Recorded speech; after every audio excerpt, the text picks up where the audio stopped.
On this week's episode of Ranger Auto, if you could call it that, this is basically how you're going to do stuff. Working on our van today. Last time we were working on the van, we got that mirror done and we got the turn signal switch done.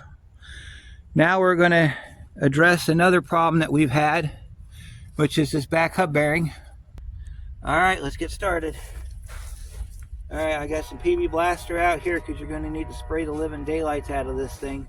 Because if it's been on here for a while, it's going to be real hard to get it off. Make sure you got a nice, good place to work. Need to get this wheel off. Those are 19 mil. Last time I checked anyway, they might have changed size. Get my kit out here and get my 19 mil out and we'll break those loose. When we get ready to pull the bolts out of the hub bearing, I'll show you the back side of it. That way you know what you're doing.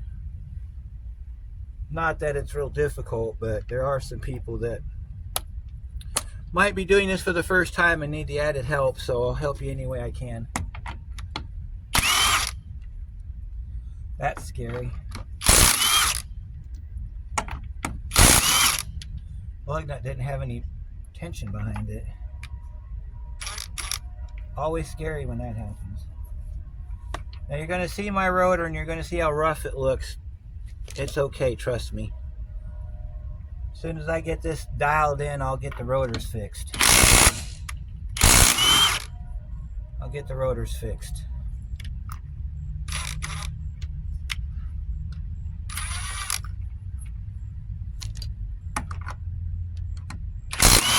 If you hear any noises, it's construction on the next road over, so they've been noisy all day. So, I apologize in advance, of course. Let's set this over here, out of the way. Alright, here's our beautiful rotor setup here. Bring in a little closer so you can see what we're doing. We got to take the caliper off. There's two 7. Oh, they're called H7, which is hex 7s in the back. They're really easy to get to. You got to get them out so that you can get the caliper off. I can tell my H7 because it's the one with all the dirt on it. You can use an electric ratchet on this if you want to. I just left mine in my shop car. And I'm already sitting down, so I'm not going to worry about going and getting it. You do want to be careful with these slides though, because these pins, they like to get stuck inside the caliper bracket, so you want to just kind of make sure when you get these pulled out, you get them all the way out. Now what I'm going to do is, just because I don't have much room in here, I'm going to loosen these up with the ratchet and then take my socket and spin them out. That way I give myself as much room as I can. Sometimes it'll work. It doesn't want to work today, so we're going to have to go with the other ratchet. What I'll do with this is, since it has that attaching feature to it, I'll just put it in just in front of the attaching feature. That way I can do that with it and pull my ratchet back off when I get too close to the edge. Some of these, they'll spin right out as soon as you break them loose, and others, like this one, they like to be difficult. Now, you'll be able to see down inside here. When you can see inside here, that means this caliper's pushed back far enough.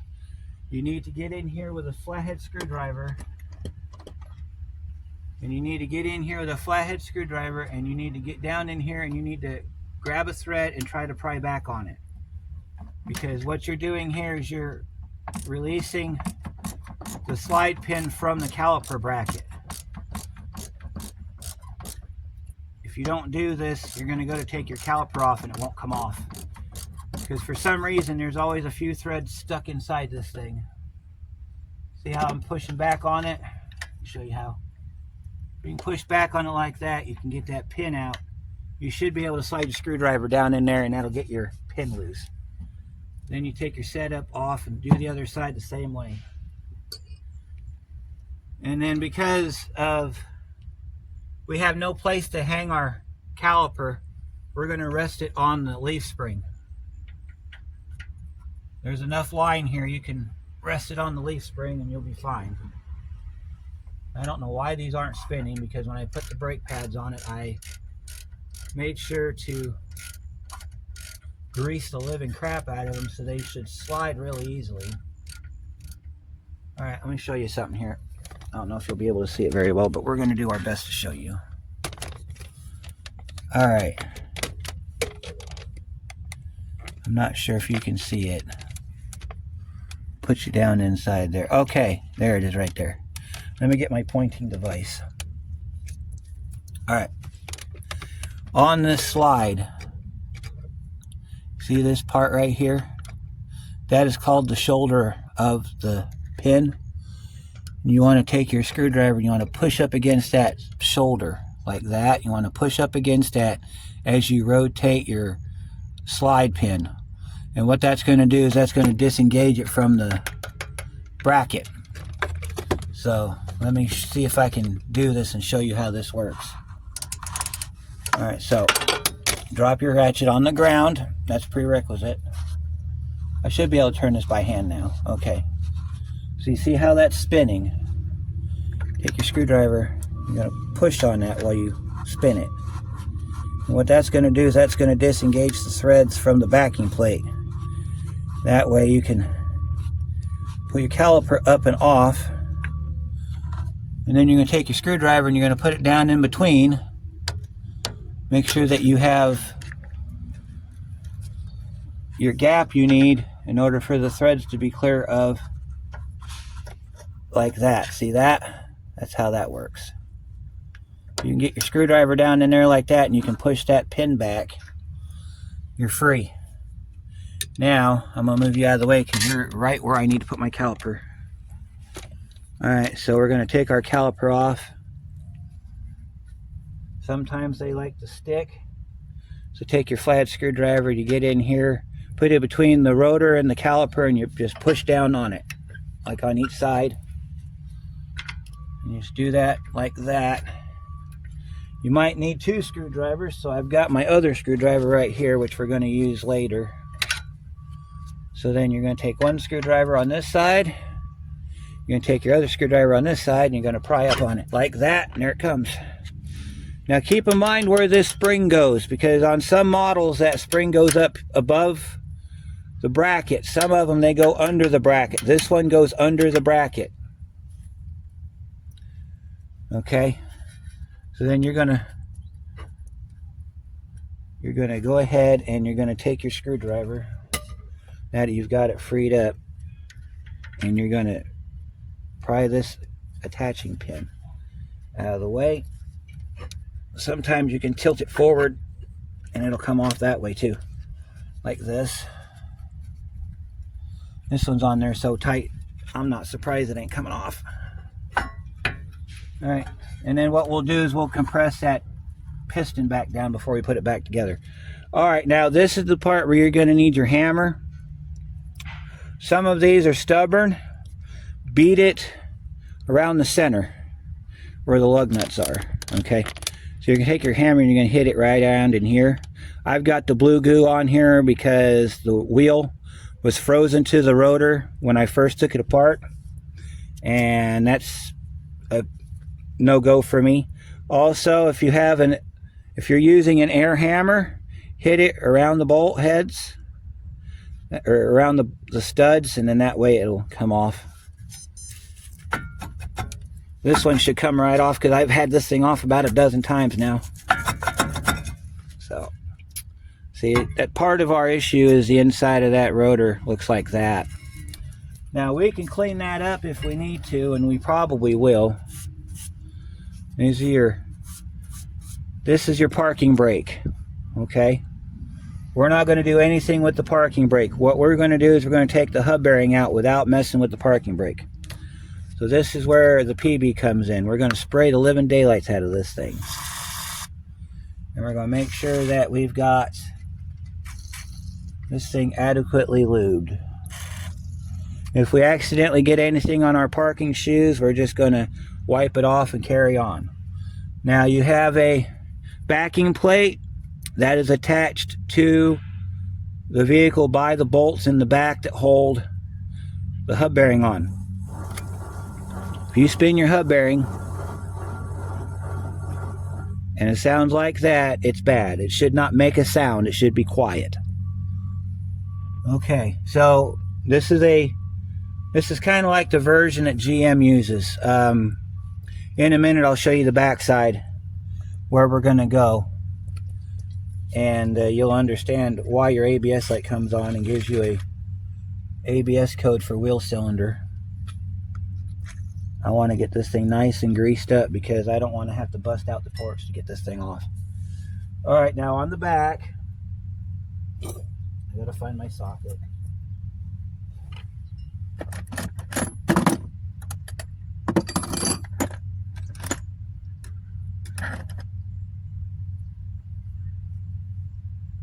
got a socket. That's right, I don't have a 18 mm. Alright, so you'll have 4 18mm bolts going through the back. You might be able to see the stud sticking out right there. Alright, so let me show you how this goes, because there's a particular order of events that has to take place here. Alright, so your bolts sit here, down here, over here, and then down there. This yellow thing is a clip. We're going to take that yellow clip off first. Let me get you in view here so you can see how that clip comes apart. Alright, so you're going to take a pick or a small screwdriver. This yellow part is just a cover. So you're going to take your pick and you're going to pick one side up. You're going to take your thumb and you're going to hold that side up while you pull the other side loose. And you're going to pick that clip back like that. This side is loose, so we can go ahead and shove it back. We're going to need to use a flathead screwdriver to shove it back.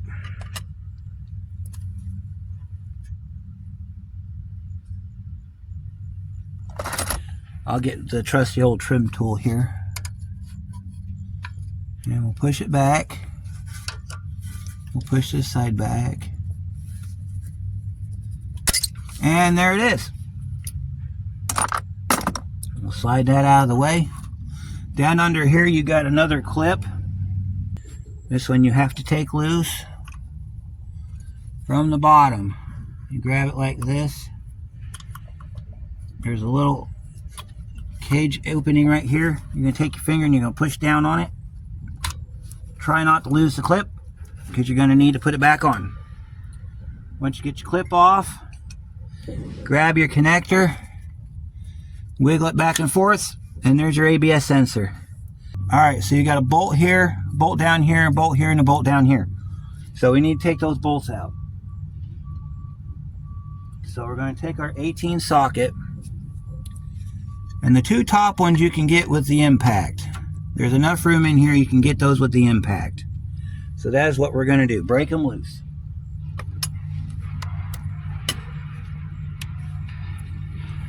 Get your impact down in here.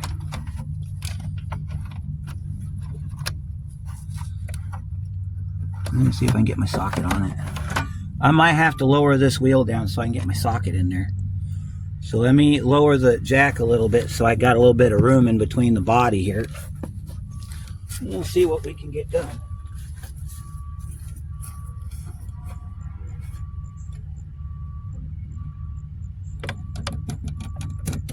Oh, it's not lowering the jack, it's lowering the whole damn vehicle. Okay, well that's neat.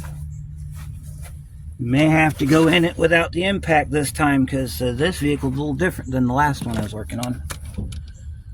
I don't know, we might have enough room. Let's see if we can get the gun in there. Alright, so we'll get our socket set up on our impact.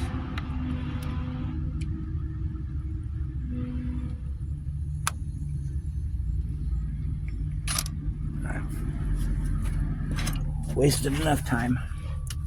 All right, let's get in here. So you'll set your gun back in like this, bring it forward, and then you'll hit it.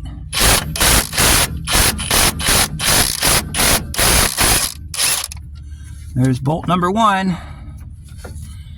Looks good to me. And then you're gonna bring your gun over, you're gonna flip it over. Unless you got one of them really fancy guns that you don't have to flip it over, then you just move to the next side. Alright, and then I'm gonna explain to you why you can't do this on the bottom 2 bolts in just a second.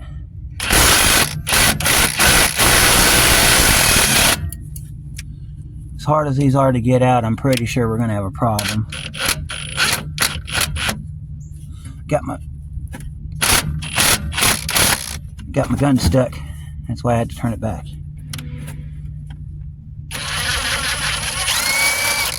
There we go. Bolt number 2. Out. Alright. The reason you can't go at the lower 2 bolts with the gun is because there's no room. You have this enclosure in here. Bring you down a little bit so you can see what we're doing here. Alright, you're down in here now. And there's 2 bolts down in the bottom. You can't access them because these are in the way. Now, you could theoretically pull those bolts out, but then you're risking damaging your alignment with your leaf spring because those are retainers. So to get those out, you've got a couple options. No, actually I did this one with blue. On the van I tried to get the bearing off at the junkyard, I used blue. So this is the one time you can't use Bertha. Get your long drive ratchet or a breaker bar, 3/8 drive. Get your socket down here on these lower 2 bolts. As soon as I can find them again. You might have to rotate the ratchet around until you locate the socket. Move your sensor out of the way so don't break it. Alright, let's get down in here. There we go. Once you feel it lock on, you're good to go. Make sure it's facing up all the way. Okay, you're facing up all the way. You're going to grab this sucker and you're going to pull as hard as you can until that bolt comes loose. So get yourself set up nice and solid and just pull.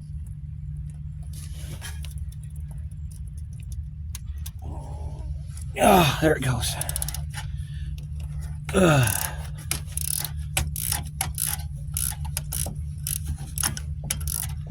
Run this down as far as you can. Keep an eye on the back of your socket or your ratchet. When you get close to that bolt head, pull your ratchet out.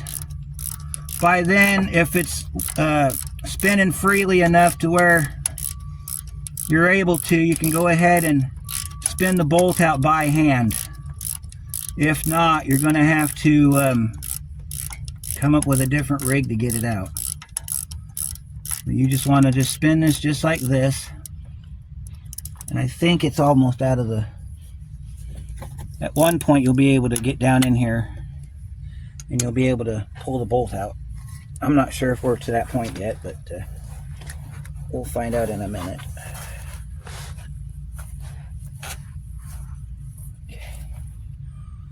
Alright, let's get down in here.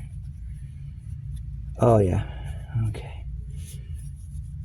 You can't get the bolt out by hand. You're going to have to put the socket back on it. If you got a ratcheting wrench, that would be ideal for this. If you don't, just take the socket off of blue and put it back down on your bolt here and spin it up by hand, which I'm not being able to. So I guess we'll put blue back on and we'll spin that one out.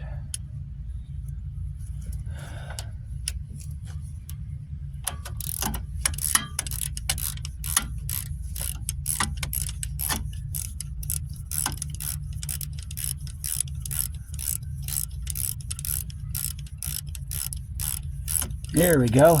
Now we're working.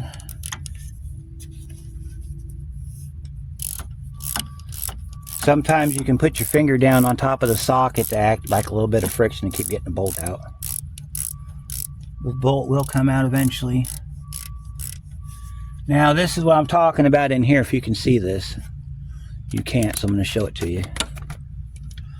Alright, see the gap between my socket or my ratchet and that bolt head?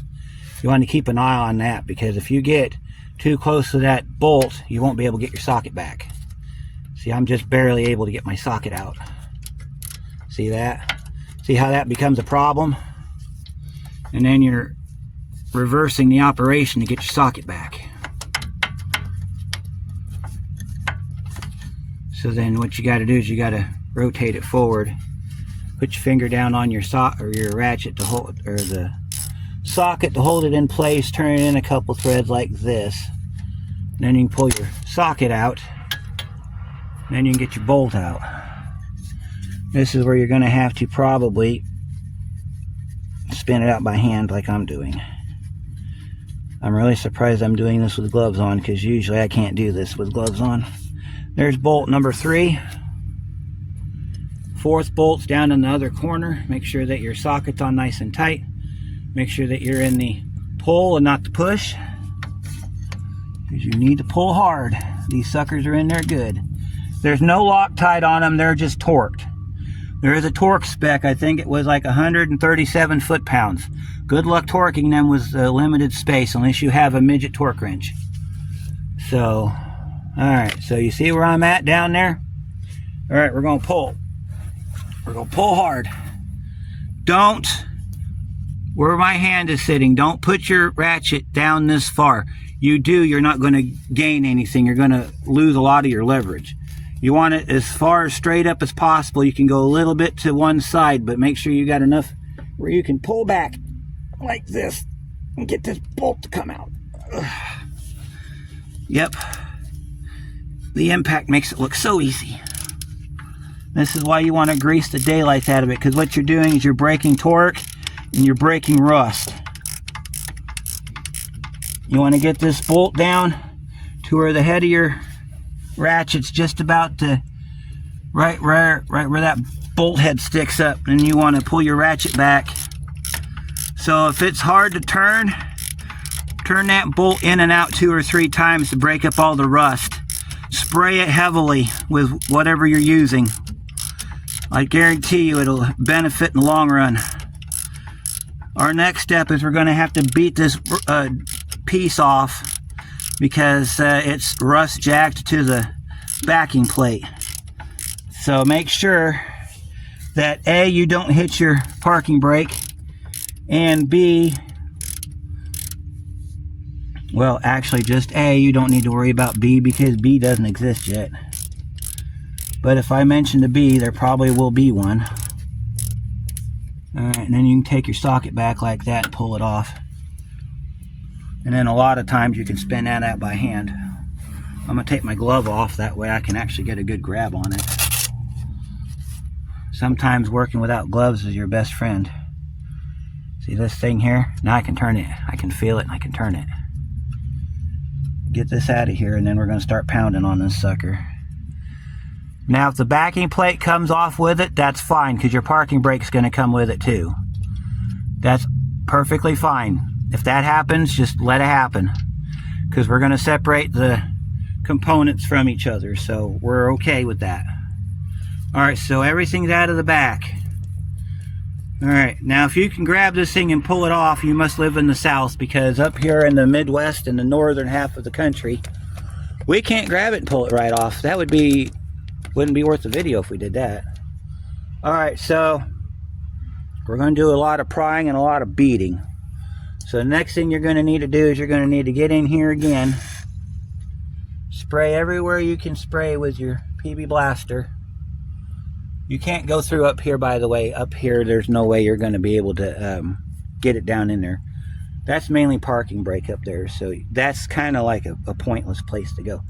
Alright, so I got my big screwdriver.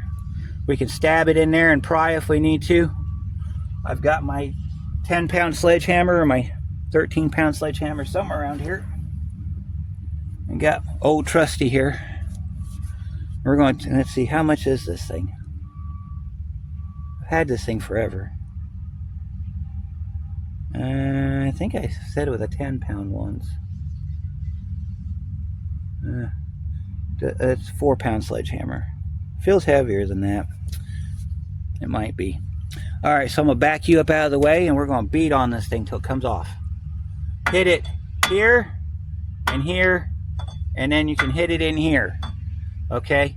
If you hit the studs by accident, don't worry about it. At the same time, you're going to take your screwdriver and you're going to wedge it down in between the parking brake and the... You're going to wedge it down in here like that, and you're going to pry out on an edge of bead on it. That way you're shocking it and you're trying to get it separated at the same time.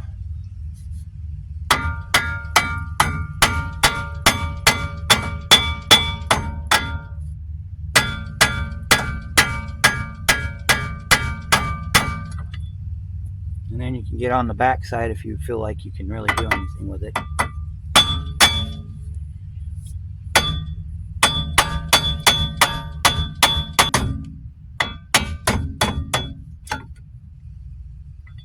Alright, you pile of crap.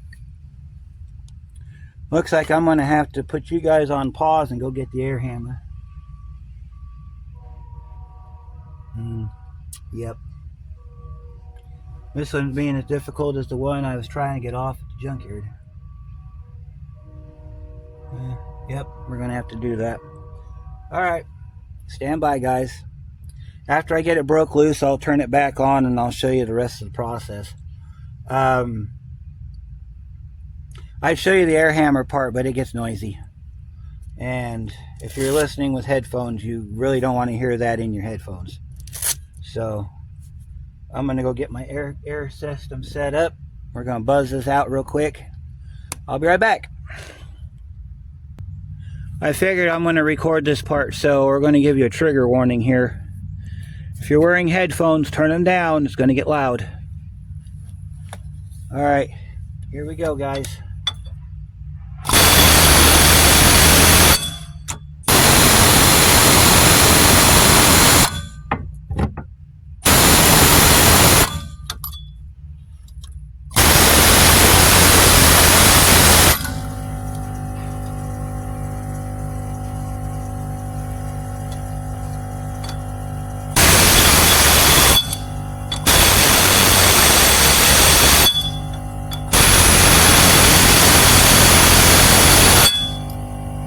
Alright, we're going to have to go get a different bit, so I'll be right back. I was looking for a flat bit, but I don't have one apparently, so we're going to use this chisel bit. We're going to try to get down in here, hit it down in there. I'm going to put some spray on it. If this don't work, we're going to get it glowing red hot, and then we're going to hit on it. Being careful not to melt our parking brake.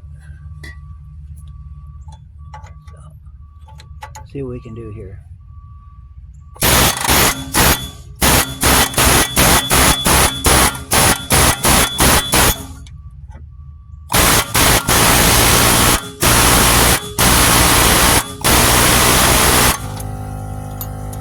Alright, so I went and got my big crowbar.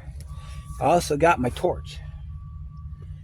So if we can't pry it off the way that we're trying to do, I'll just get it hot and beat on it some more, and that should get it off of there. It will come off.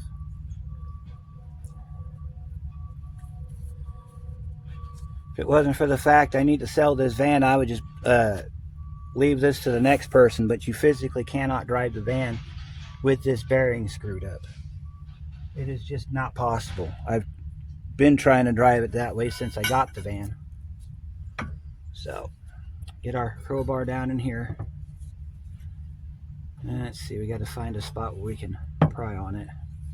We have a body of the van in the way, and that does tend to cause a problem every now and then.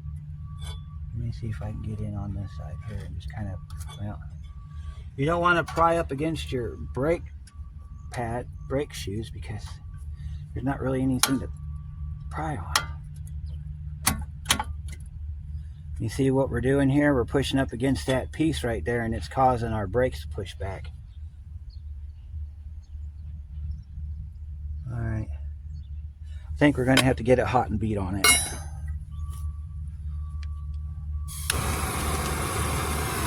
Alright, if you're using a torch, Make sure there's no flammables.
Get it nice and smoky, then beat on it.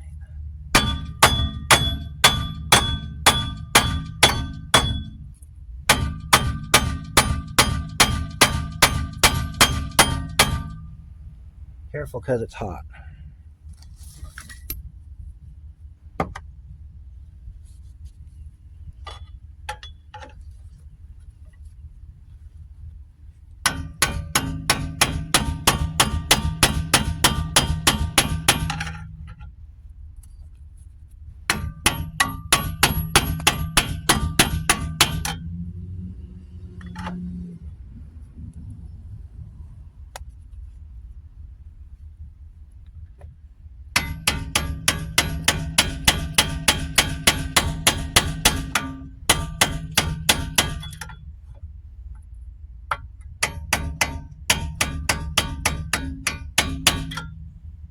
Alright.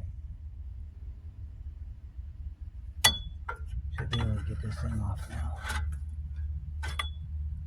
Alright, I might have to take the parking brake apart. Let me see how hard that's going to be, since I've never taken a parking brake apart on this van before. Alright, there's our adjuster down there, which is seized. It's part of our problem. Alright. If I remember right, and I probably don't, so, you know, if I'm doing this wrong, you know, you'll tell me in the comments.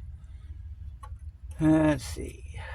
That twists and turns out, but it's not a Torx bit, it's a H bit or a hex bit. I gotta find my hex bits that we had earlier. Get the torch off my toolbox. I don't set my toolbox on fire. Last thing you need to do is set your toolbox on fire. If I recall, it was an H4. Nope, it's an H5. The way these work, they work just like the pins on a regular drum brake. You just twist and they fall out. But you got to get it in there and you got to tap it in because it's rusted out.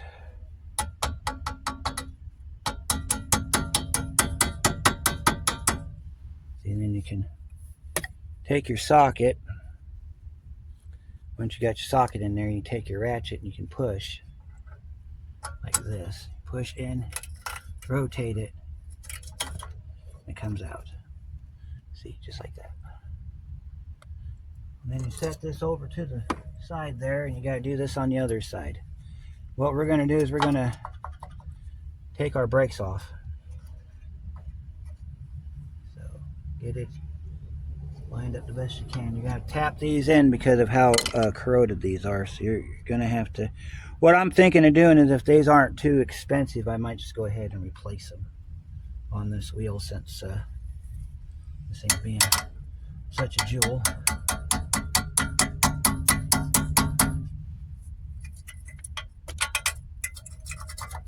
There we go. Here's that. That's your parking brake retainer. Neat little device, that I can tell you. Alright, and then we should be able to just pull our shoes off. Oh, okay. If we do it like that, we got to pull our parking brake cable off the back. which I did that on the other van, because I was thinking about pulling the caliper. All right, to get this off the back, you're going to need a pair of pliers, and you're going to need a screwdriver. If I can find my screwdriver, we'll take this parking brake apart. So grab your trusty pair of vice grips here. You're going to grab it right in here like this. You're going to just, I don't know if that's going to work. Let me see if there's another way around this. This part will come right off if we can get the center section out. In the center section, we got to try to keep this intact, even though we probably should put new springs on it.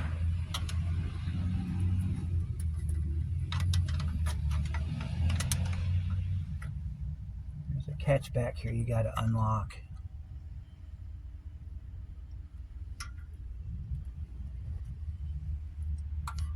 Sometimes you can push back like this on your retainer, and then you can take your screwdriver. See, I'm trying to release the parking brake cable.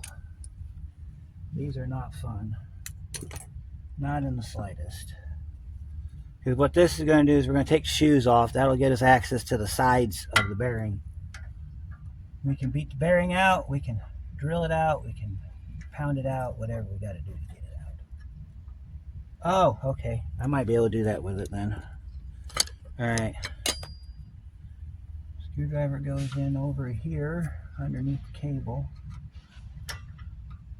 Let's see if I can push this thing back enough to where I can get that to slide over top. There we go.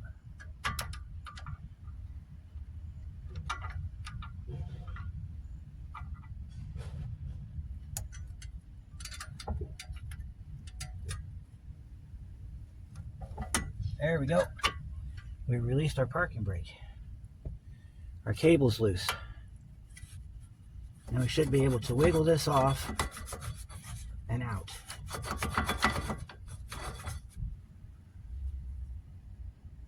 me see if we can get that out of there. Try not to do too much damage to this thing, because I want to not have to fight for the next 3 days to put it back together again.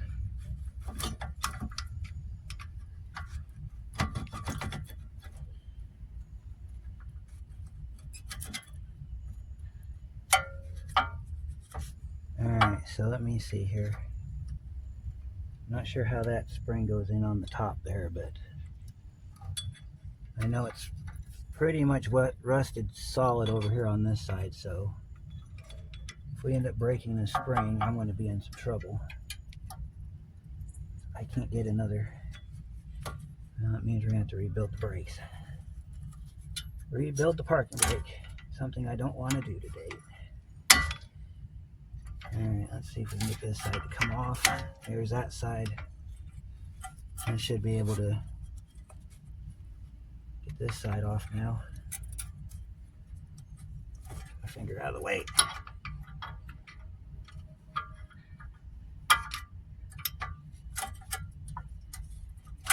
Alright.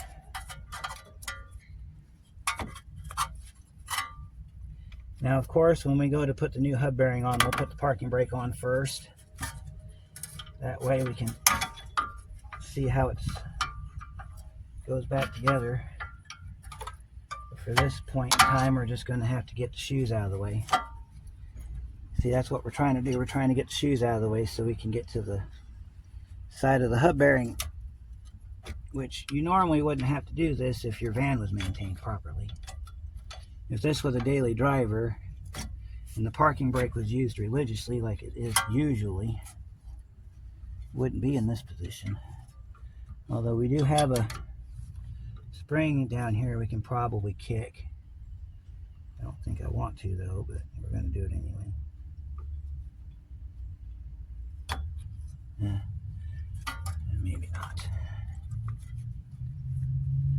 Alright, let's see if we can keep getting this freaking brake off. I'm going to put you on pause because this is monotonous, and then I'll bring you back here momentarily.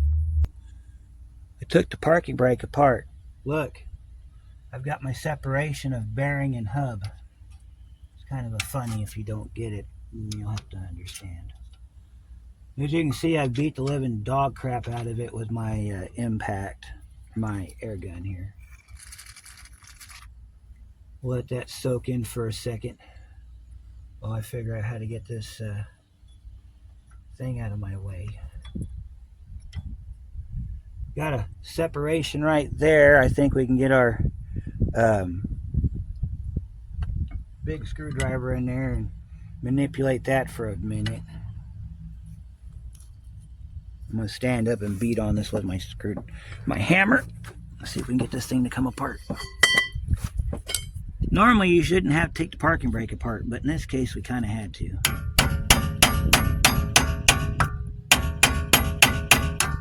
Look at that, starting to separate.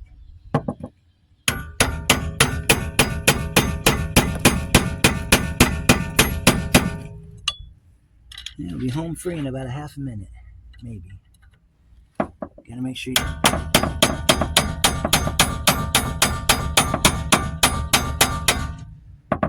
Alright. Down in this corner. Got a separation down here I can get a hold of.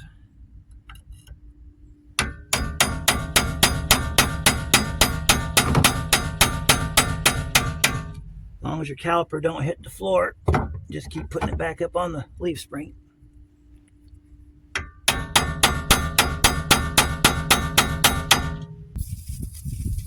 I just thought of another method we could try, but I'd have to go get one. You put a slide hammer on the front here and you pull it back with a slide hammer.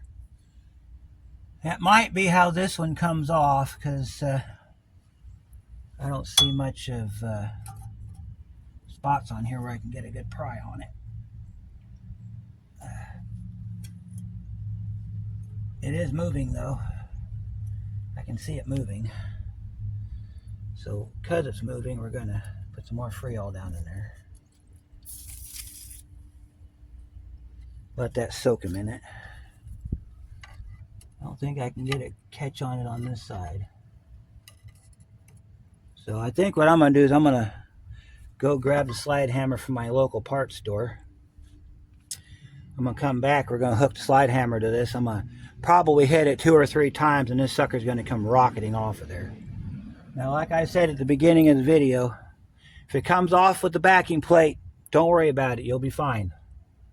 Some of these will. Just try not to deform your backing plate, because otherwise you'll have another problem. So, I shall return.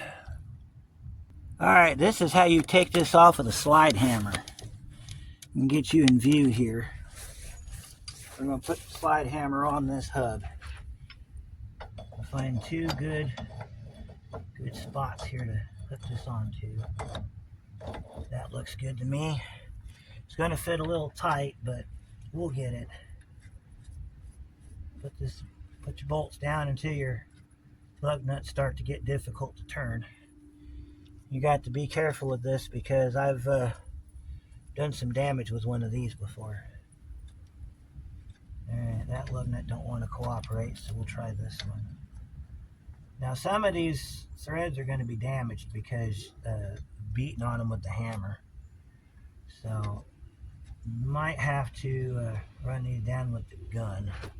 Just enough to where you can get the slide hammer ready to go.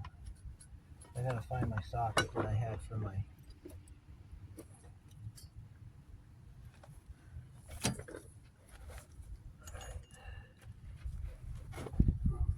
Put these on with the gun real quick, and then we'll... I'm thinking 3 pulls, maybe that'll be enough to take this off. Alright. There's that one. This one down here, on this one. Now if you're changing out your lug nuts, you can do that and you don't have to worry about this part. But if you're not changing out your lug nuts like I am, be careful on your lug nuts, because you're going to need to reuse them. Put your gloves on so you can grab your puller. I'm going to stand up. I'm just going to rip on this thing until it comes off. All right, here we go. You got a grab handle back here, a T handle you can use to kind of add for leverage. Ready, here we go. There it is. Like I told you, the backing plate comes with it. And about 5-6 pulls, we're done. Now you take your slide hammer back and then you spend the rest of the day. Well, actually, while we got that apart, I'm going to show you how you get the backing plate off. Since we got it off the van, we can go ahead right on the solid here.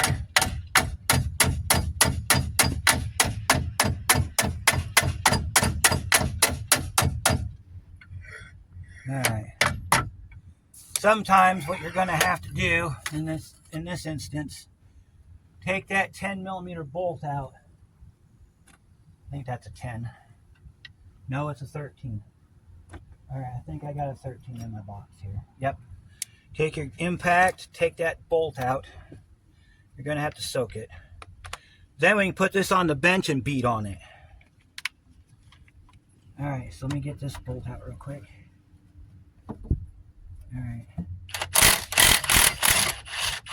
What this does is this holds your parking brake cable to your backing plate. You put your parking brake cable bolt over there. And then this here just slides right out. You can take your cable out like that. You take your assembly and you stuff it on the bench.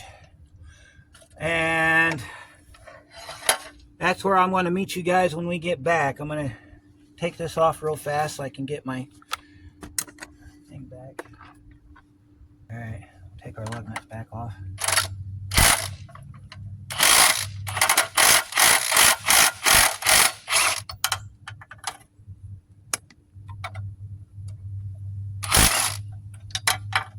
And one more in our... That is how you get this sucker off if all other methods fail. Now, you see how I got it? I probably did this wrong. That nut's supposed to be on the back. I do that just for added whatever. But see, since we got this off, bring in so you can look at it. Alright, so this is where it was getting stuck, right over here. Actually, the part that was sticking is the backing plate, because this is your bearing right here, right in here. So what we're going to do is we're going to probably lay this down in the vise. And I don't know if I'm going to be able to or not, but we're going to have to lay this down, make a jig for it, slam it right here with the air hammer, break it loose off the backing plate. Yeah, we're going to have to break it loose off the backing plate, because there's what it looks like. So we'll get into the fun stuff when I get back. This week's episode of On the Bench, we're going to separate the backing plate from our hub bearing.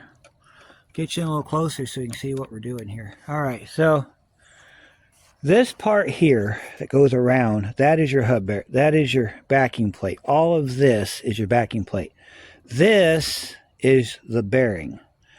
Okay, so usually in these situations, what I'll do is I'll find where the bearing stops on the front side. Because we got a hole down there for your parking brake. We got another one on the other side for the parking brake. So what we're going to have to do is get this thing separated without damaging any of those components. Because as you can see, they pop through the back here. So my idea is we can't put anything under the dust shield because it's only got 2 or 3 spot welds on it. And if this thing's rusted on there to any level, we're going to have problems. So we can't use the dust shield for any type of suspension point. So what we're going to have to do is we're going to have to put something under here. And then we can beat it out from the backside. And the goal here is to get this to fall down. So I think what we're going to do is we're going to set a couple bricks up. You just want the elevation high enough to where... Alright, so we're good on this side. We might have to get a couple blocks of wood put in here. So let me see. Let's lift it up with 2 bricks. Let me go get a couple more bricks. That's about how it's going to look. We got our 2 bricks set right here. I'm going to get 2 more bricks because we got to get the hub bearing up off the table so that it'll fall on the table when we beat it out from the backside.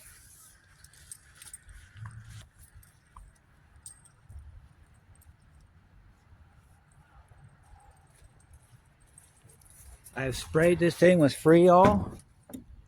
I'm going to continue to spray it with Freol. I might even have to get the torch over here. We're going to separate the backing plate. Now, they get stuck around that hub right there, so that's why we're going to do it this way. Get it in as close as you can. We're hitting this, not this, okay? Just to make that clear. I just want to make that perfectly clear. We're hitting this, not this, okay? So let's see. Should be able to smack this. This feels like it's pretty solid. I'm going to put some spray on there and heat that up, and then we're going to beat on it a couple times and see if it'll come apart.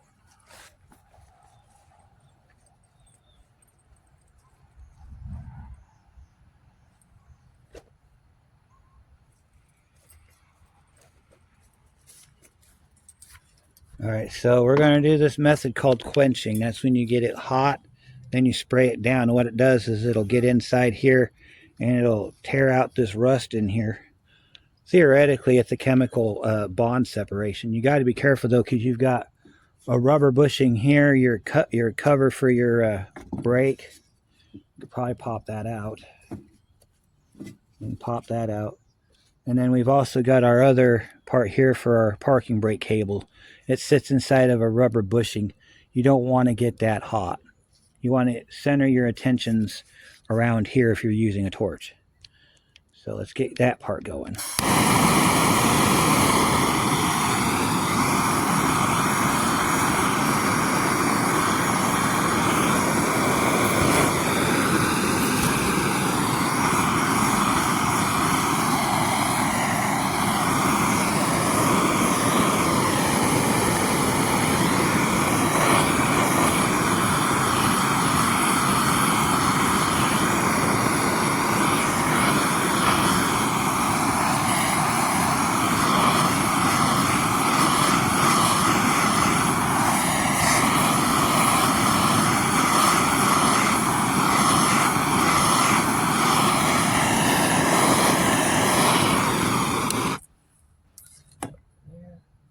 You want to set your torch on the ground.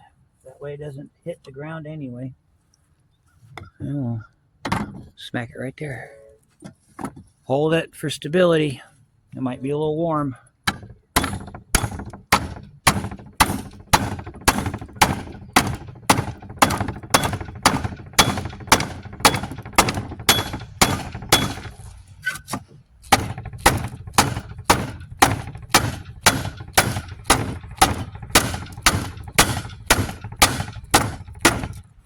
As you can see, I've destroyed the sensor. Don't care, we just want the bearing out.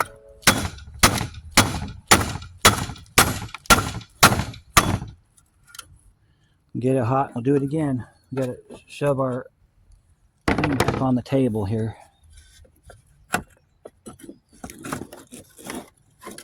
Alright. Let's clean up our bits and pieces of broken plastic here. Get it hot, we'll do it again.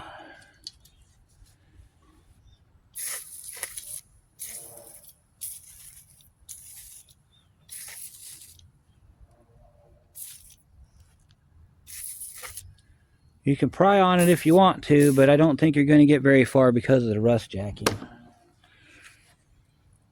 Now these are supposed to come off with the backing plate still attached to the vehicle, but in my experience it never happens.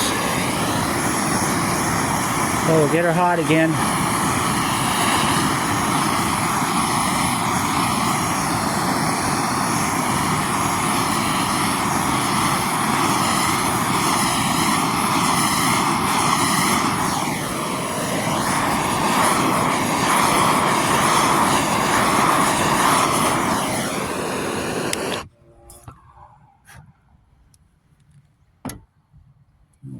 some more.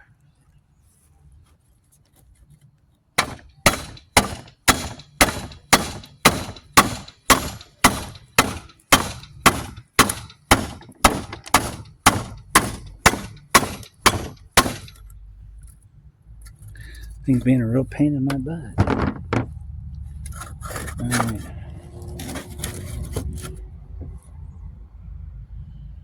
Alright. There is another way we can do this, but I don't think it would work. We can try to beat the backing plate off the hub, which is what we're trying to do now. Go about this way about it. See if we can get a screwdriver down in there and pry up on that. Maybe we can get this thing to break free. Alright.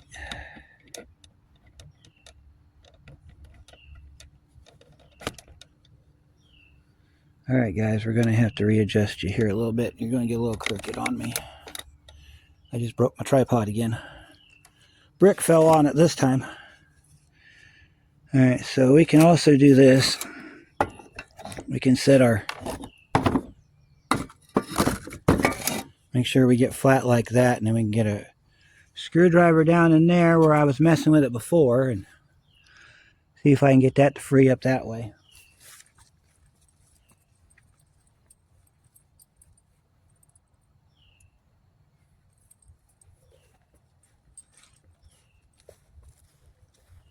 Good thing I have spare parts for my tripod. I'll have to fix it later. So there's a little bit of a gap right there. I might be able to exploit it just slightly.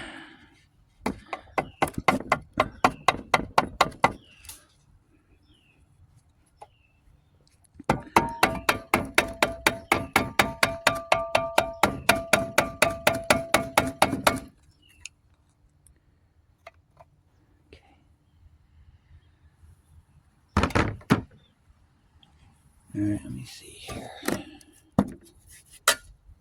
Yeah, you can see it from here.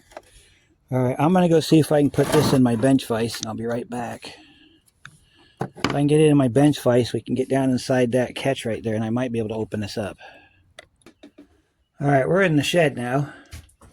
See if I can get some light on the situation here. That way you guys will have some aid in viewing what's going on here. I've got another light I could turn on if this doesn't work. So we're going to go ahead and I'm going to get a drain pan to set underneath that so that I don't screw up my floor. I'll throw a drain pan underneath our vise so I don't screw up my floor, and then we're going to spray it with some Freol.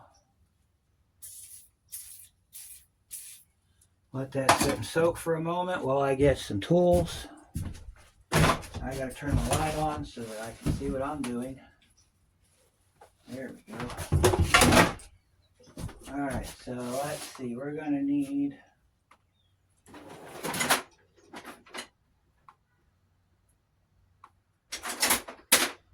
That should do the trick.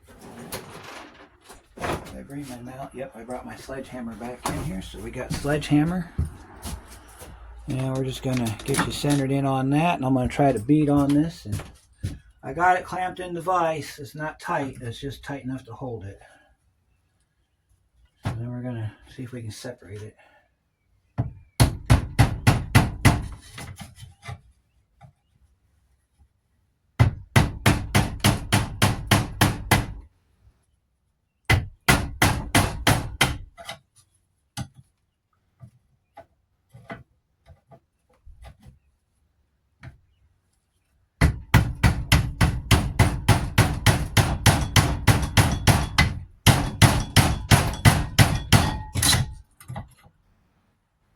I need a smaller blade. Alright, let me see. I got my yellow handled screwdriver right over here. That's got a thinner blade. Let's try that out.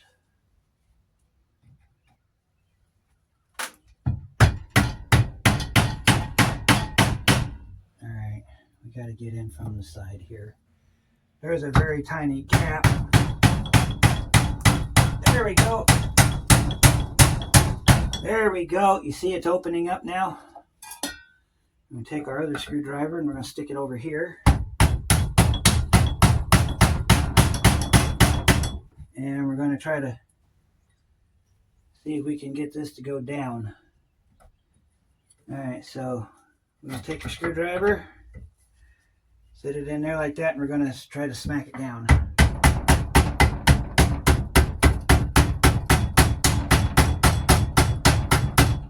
Alright, let's switch it up. Good things happen in the shed, don't they? Alright, let's see if we can move that out of the way. We need to just loosen this up now.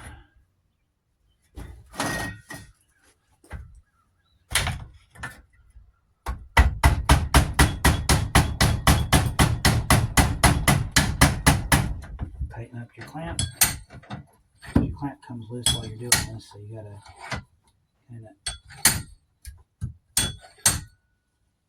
see what you're doing is you're freeing up the rust jacking on the back when you do this. We just gotta keep hammering down, which means now I gotta reset my tool and the vise, because the vise is I don't want to attach it by the dust shield, because like I said out on the bench, the dust shield doesn't give you much as far as stability goes. And you don't want it on the backing plate, because the backing plate's not a very good spot either. So now that I got some movement on my piece, if I get my vise to cooperate here, I can roll this back and then I'll tighten this down on the caliper bracket. Like this. Put it in the caliper bracket. Then I'll tighten it down. And what this will do is this will give me a little bit firmer surface. Since I have my split right there, all I gotta do now is just put my yellow screwdriver back in there, follow the split all the way around, and what it's gonna do is it's gonna free up that rust jacking on the back of the bearing. Bearing's gonna fall and hit me in the foot, because that's just how this works. So let me turn this light off here because it's kind of pointless. Set that over there. Let me see. You can see pretty good from where you're at, so we'll leave you right there. Alright, and we'll get in here on our tight spot here, and we'll just kind of push that down in there like that, and we're going to just kind of work it back. And we're going to bring it over here, and we're going to open this up. And as you open this up, you're separating it from the backing plate.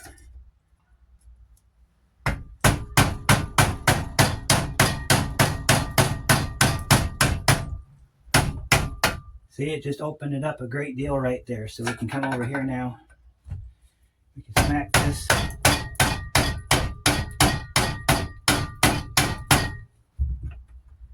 And we'll have this thing out of here in a couple minutes.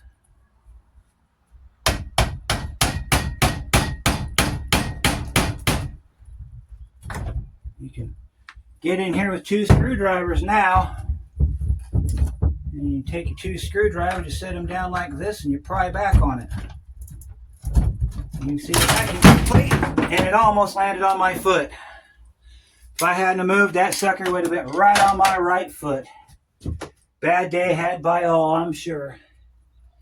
The rest of our broken bits and pieces off of our hub, those get thrown in the trash. Here's what you're fighting. All right. This is the end of your hub bearing. This is what you're fighting. It gets rust jacked. That's what happens when rust creeps up in between 2 surfaces. It's better than super glue in some cases. This bearing's seized now because of how much we beat on it. So now we need to get our drill and our wire wheel, and we need to clean that up, because it is bad practice to put a part back on another part such as a backing plate when it's a mess like that. So let's see, let's grab our cone. Grab a battery off of our 1 gun. Find my drill, I think it's over here.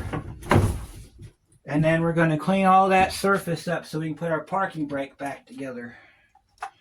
We're going to put the parking brake on, then we're going to put the hub bearing on. Because of how that parking brake's set up, it's easier to do it this way. You have 2 sets of springs on this, and you got 2 on each. You got 2 on each side. I think that's how it goes. So we're going to clean this up so we can get ready to put the new hub bearing in.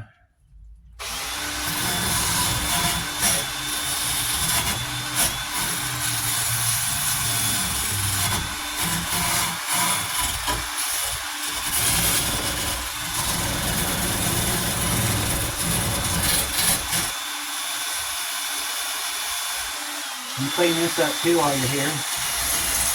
Might as well.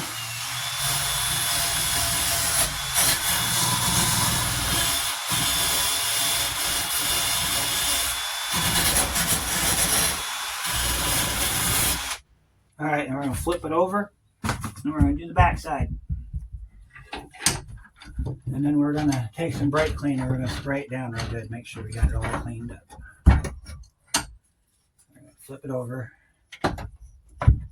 You can see the real bad stuff on this side. Bring it in here so you can see what we're looking at.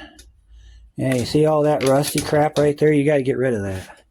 Can't put this back on with it looking like that, even though it's the back side. If you have to take this apart again for something else, it's going to be a real pain if you do it. If you don't clean this stuff up.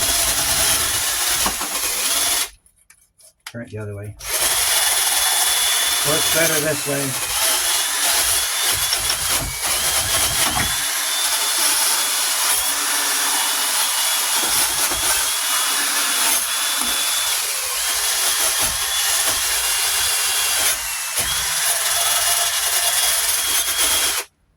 Alright, got that all cleaned up. Grab a can of brake clean. We actually have some this week. Been running low on the brake clean lately, so if you haven't seen a lot of brake clean and you're having brake clean withdrawals, this stuff's becoming hard to find. Probably just my area, because everybody around here has to act like the coming of the end of the world's happening. Alright, I'll flip it over, clean the front down.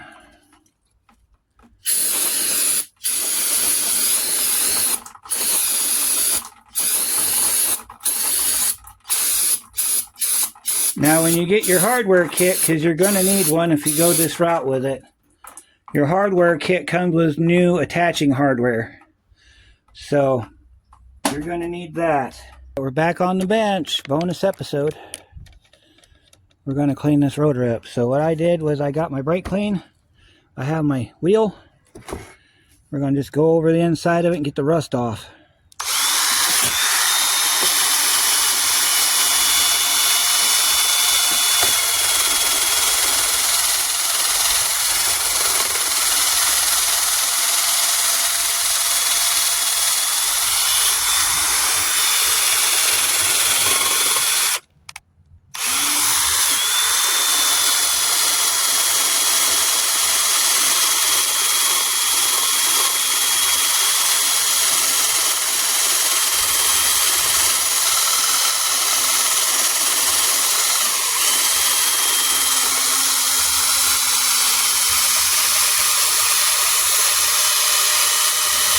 Boy, this thing hasn't worked in a long time from the looks of it.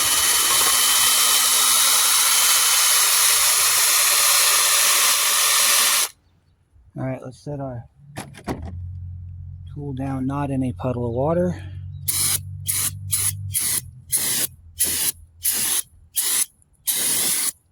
Look at all that rust. You see the puddle of rust? Yeah, see that puddle of rust? Yeah.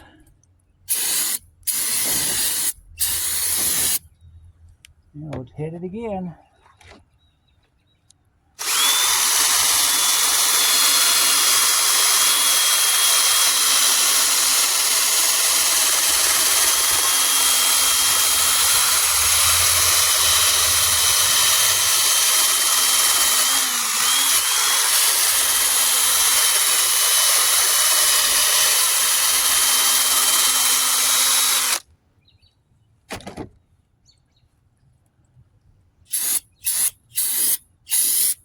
Now I want to bring something to your attention. The only reason that I am not replacing the rotor, also got to get this face right here.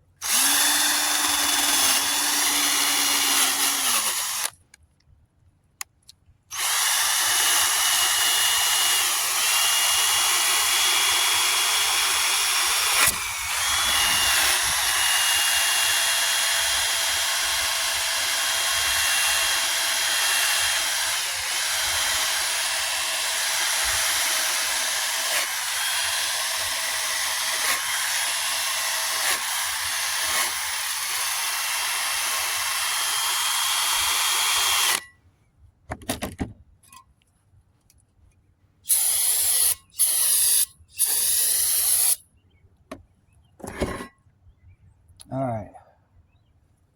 The only reason I'm not changing this rotor, because you've seen me in previous videos where if I ever came across something that looked this bad, I would just go ahead and replace it. The reason I'm not doing that is because right now I'm trying to get the problems fixed with the van.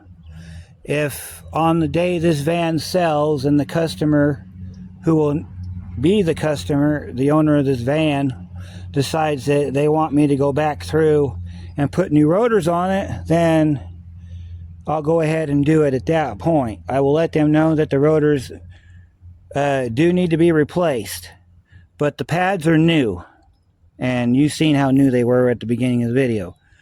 So that's the only reason I'm not doing it. I'm trying to get it to where when you drive it, it doesn't try to catch itself on fire.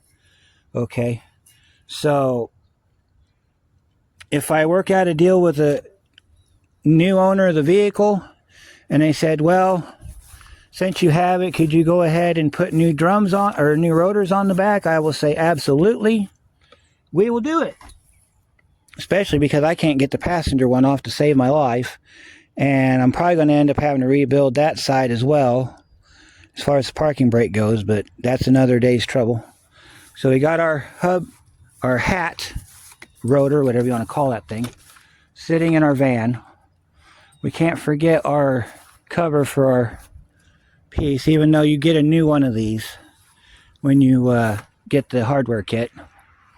So we'll put all that back in here. We're going to close this door, and then when my hardware kit shows up, we will put it all back together again. So we'll see you when that happens. Alright guys, we're going to continue on. We need to get our brake assembled. We've got our hardware.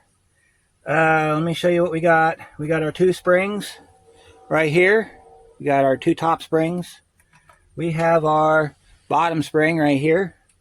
And then we have our new adjuster wheel, which goes like that. Okay. So I've already got the new pins installed into the shoes. I've got my brake grease here. We're going to go ahead and grease this real quick. So we're just going to run this down. Now when you get your kit, by the way, here's your kit number. This is your kit number 7323 if you get it from O'Reilly. I don't know what it is through the other places, but that's going to be your part number from them. When you get your kit, it comes with a bag of lithium grease. If you want to use that, you can. If you have disc brake grease like I do, that's all I use on mine, or just this disc brake grease. Alright, and then we're going to take that like that. We're going to hook our one shoe. Now see, the way these work is to get these assembled, you got to take your spring, put it in like that. Then you're going to turn it to where the blade's facing that way, so it'll go in your hole. So make sure that your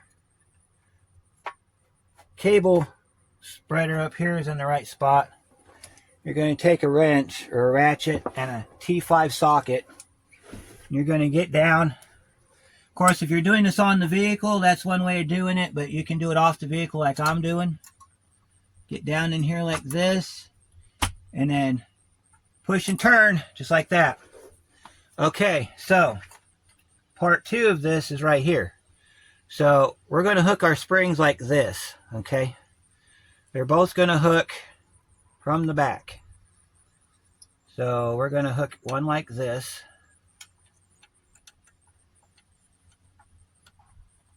I think we're going to hook the other one like this.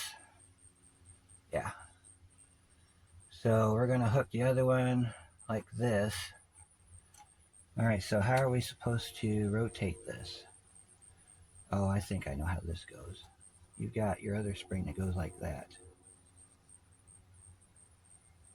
Yep, that's how that goes. And then you're going to take your springs. You're going to hook one spring to the back in the triangle like this. Let's start one spring at a time here. We're going to hook this spring in here. Make sure it's firmly engaged.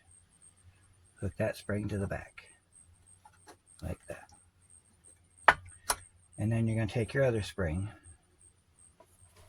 and we're going to hook it to the front just like this. I don't know why they had to set it this way, but they did. Make sure that your pin's ready to go in because you're going to pull this across and then you're going to shove your pin in. So we're going to pull this across like this. If I can get it to go.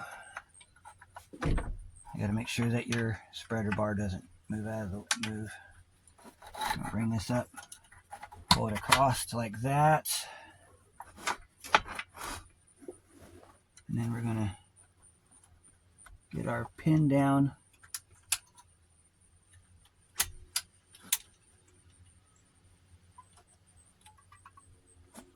All right, get our pin in the hole, get our socket ready.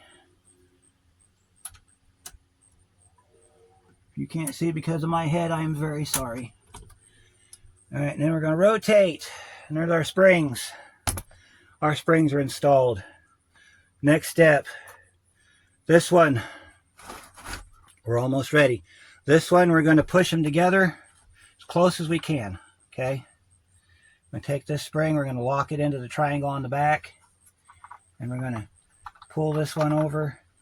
Might need a pick for the back. Pick the shoe up, or you can do it this way. Get in from the back, grab the spring with your pick and pull it forward until it engages into the triangle. And then we can get that one installed. Let me see. Let me see if my pliers can get it to do. Sometimes you can get it with the needle nose. Yep, that's how you do it. And then you reach in from the back. You push up on it with your needle nose pliers in the back or a screwdriver. You got to get it to engage. So we're going to take our flat screwdriver. We're going to get on the back side. We're going to pry on it a little bit. See if we can get that to come up. Or we can maybe get it to come up this way too. There we go. Get it up to where it hooks. There we go. All right, we're almost done. We're almost done. We got one more thing to do. Does anybody remember which way that wheel rotates? Okay, goes this way. All right, so what we're going to do now is we're going to put our spreader bar in. We probably should have done this before we put the spring in, but this shouldn't be that hard to do because we're going to take our screwdriver now and we're going to pry this apart somehow. And we're going to get our spreader bar back in. All right, let me see if I can open this up enough. All right. You got to pull this back. All right, let me see if I can get this to go. We probably need to put the spreader bar in before we put the spring on. So let's pull our spring back off real quick. Because the only other way I'm going to be able to open this up would be to, let me see. Pull that back. See if I can get this to drop down in there.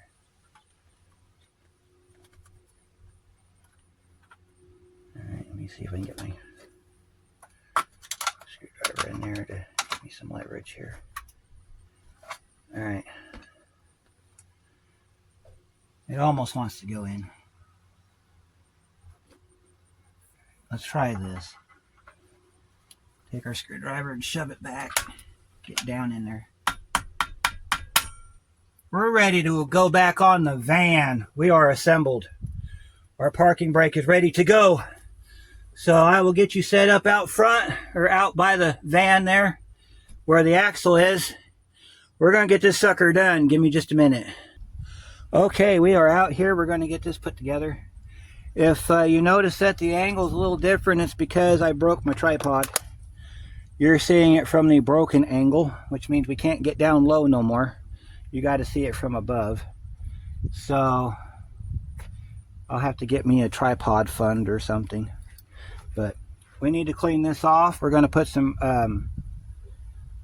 we're going to clean that off. We're going to put some anti-seize on it, brake quiet. We're going to put some of that around there so that it doesn't get stuck again. We're going to put our backing plate with our freshly rebuilt brake back on it. We're going to put our hub bearing on. We're going to tighten it down. We're going to ship this sucker. We're going to press the piston back. In order to do that, though, we're going to have to take the outside pad off. As you can see, they're brand new pads because I just did those. We're going to take the pins out, or we're going to grease the pins again because they were a little hard coming out. But what you want to do here is, doesn't matter where you live in the country, you're going to have to do this part because Dodges like to seize up on these metal surfaces. So we're going to rough this up, get it all nice and cleaned up, brake clean it down real good, and then we're going to put our backing plate on.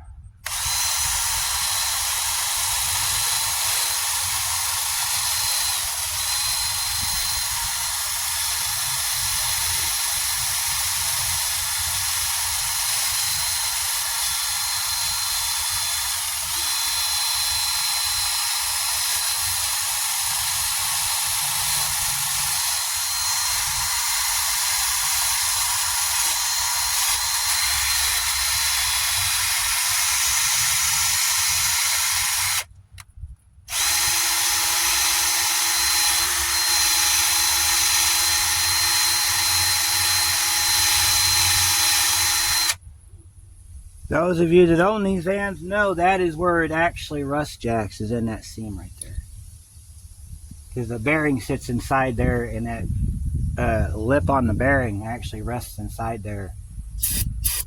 That's when it rusts. It's going to rust at that point. It's going to rust in that area right there. You want to pay close attention to that part. The flange part, the flat part, is not really that big of a problem, but that's right in here, right where my finger is, that's where you're going to get a lot of your issues. So when you go to put the grease on, you want to heavily grease this area in here. That way that bearing has no chance of sticking. So we're going to just do our best, and we're going to slather the grease in there. Get it all in there. And then we're going to bring it around the outside, and we're going to paint the outside like this. We'll paint this thing just like that. Just like that. Make sure it's all the way greased. If you got a lot of rust on it and you can get the rust off and you see the black paint that should be underneath it, you can stop at that point. That paint is supposed to keep it from rusting, but if it did its job, you wouldn't be here doing this right now. Alright, so let me show you the bearing part number. Bearing part number is right there. It's MPB 512169. This bearing is the same for left and right, so you can buy two of them if you're doing both sides. And you can get both sides done if you so desire. I don't, because the other side is fine. Only had a code for this side. So let me go over what the bearing is real quick, and then we'll get it installed. Alright, so when you get your bearing, this is the back. Alright, your bolts are going to come in from the back. We will put them in just a minute. Pull this plug. Okay, you see your hole in there for your sensor. We're going to pop that clip. We're going to pop that clip because that way when we go to put our sensor in, we won't fight to get our sensor past the clip. Pay attention to how this goes. Okay, we're going to set our clip to the side. I wish you could see inside here, but there's a tone wheel that's inside here that reads on. So we're going to get a couple bolts. We're going to stick a couple bolts through here like this. We're going to set our backing plate on the bolts like this. We're going to shove our backing plate all the way up against the back. And then what we're going to do is we're going to take our hub bearing, do it sensor facing up. Because if you put it in the other way, the bolt holes don't line up, even though they look like they're the same. You can see on there where my bolt's hitting, right there on the corners. So we got to do it the other way, sensor facing up on this one. So let's make sure that we have our bolts in place to hold our backing plate to our bracket. We'll go ahead and we'll put some anti-seize around this ridge right here. That way it doesn't give us problems. You want to put a little bit of anti-seize on this, that way or anti-seize or brake grease, whatever you have handy. And you want to just kind of put a little bit around that center O-ring, or that center ring right there. Let's try putting it in sensor facing up and see what we get. So now we're going to do it this way.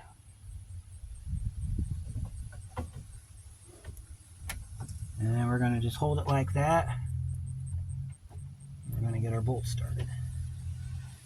What I'm going to do is I'm going to grab me a ratchet with my 18mm socket on it. That way I can rotate it with a ratchet instead of trying to do it by hand.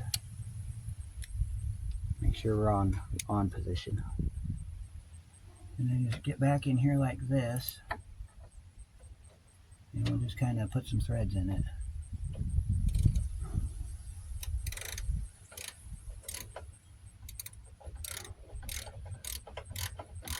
Alright, I can see the threads coming through on that bolt. So let's go to the top on the other side. See if we can get the top on the other side started. Look at that. Top started. Alright, let's see if we can get the other top started. Look at that, it's gonna work. Yep, we had this, and I'll show it to you here in just a second. If you can get a torque wrench back here, I would say these are 173 foot-pounds, but what I'm going to do is I'm going to just get Bertha on it. No, not Bertha, but my long blue handled ratchet. And we're just going to snug them up. So.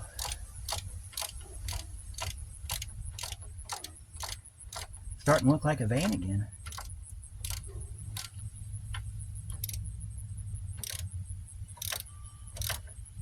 I'm going to go ahead and not snug these down, but get them down to where you can start seeing the threads.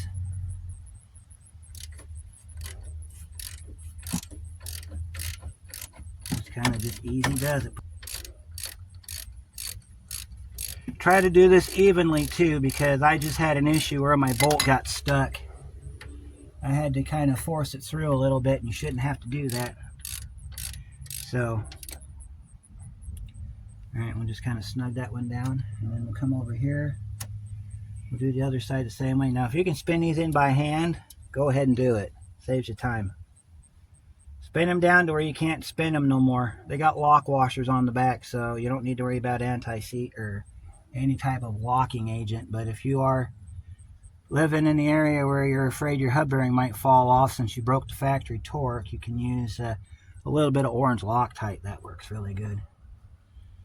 So, And then we also got to hook up our parking brake cable, which we will do here in just a moment. We need to do that before we put our brake caliper back on. So the order of operation is going to go such as follows. After we get this tightened back up, we're going to attach our parking cable, get that reassembled. Then we're going to put our ABS sensor back in after we clean off the rust and crap from the ABS sensor. Now at this point, if you drive the vehicle and the ABS light stays on, then you're going to have to locate the connector underneath the van and replace the ABS speed sensor. But I'm thinking the reason that this sensor the light was on is because this hub bearing was bad. So the hub bearing was garbage, by the way. It was absolute trash.